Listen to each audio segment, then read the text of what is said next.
Inilabas na ng Quezon City Police District ang CCTV footage ng mag-asawang itinuturong utak sa dobleng pagpaslang kay Police Staff Master Sergeant Dayan Marie Molinido at sa kanyang anak.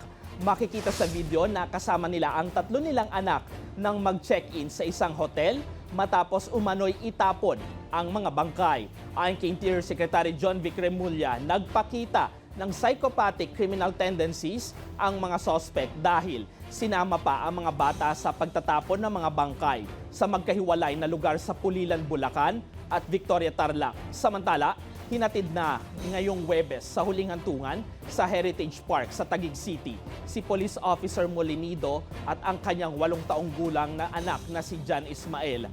Dumalo ang mga kapamilya, kasamahan sa serbisyo at mga kaibigan na nagpahatid ng panalangin at pagdadalamhati hanggang sa huling sandali.